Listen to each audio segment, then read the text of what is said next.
So for Anglicare, where we began is we had a burning platform. We had probity issues that were going wrong for 1 in 5 of our new starters. And when you have 200 new starters a month, that becomes quite a significant amount of rework, not to mention the compliance risks that go along with that. And so we needed to begin, when we started to unpack what this process was that was probity, we started to uncover that actually nobody had clarity.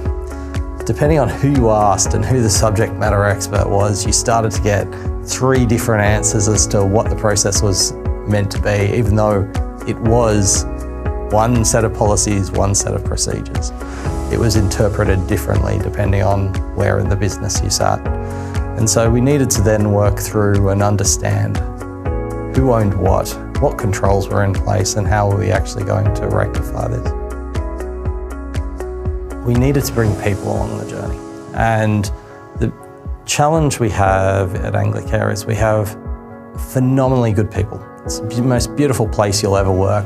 Everyone's very relational, and so with that, you get certain expertise and certain focuses that aren't necessarily conducive to a process mindset. And so we needed to not just jump to automation and cutting responsibilities and steps out of a process. We needed to start with the agreement over what is the process? And does everybody actually endorse that? And then separately, does everybody agree where the waste is and the manual steps that they hate?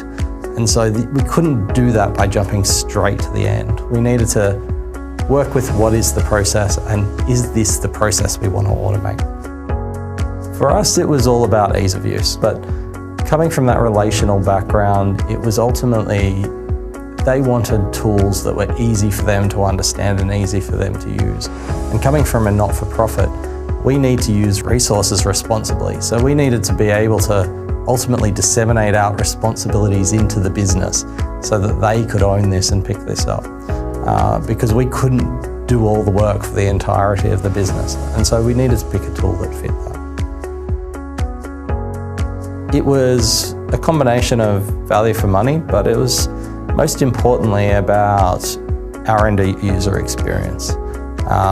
We have always wanted to keep the business involved in this. It couldn't be my team as an improvement team running processes throughout the business. That's not what we wanted. We wanted the individual areas to own what they have responsibility for. And so we needed a tool that supported us in that. Yeah, so we started with probity being 1 in 5 new starters was wrong. We're down to 1 in 50. We expect that to be 0 by the end of this year. Once we made some final technology changes, we've managed to get through in the first 9 months, we got through nearly 65% of our processes mapped and approved in people and shared services. And the biggest benefit in my mind is we're starting to see end users in the business pulling up processes and talking about them and seeing that as their opportunity for improvement. And that's a big change in the culture.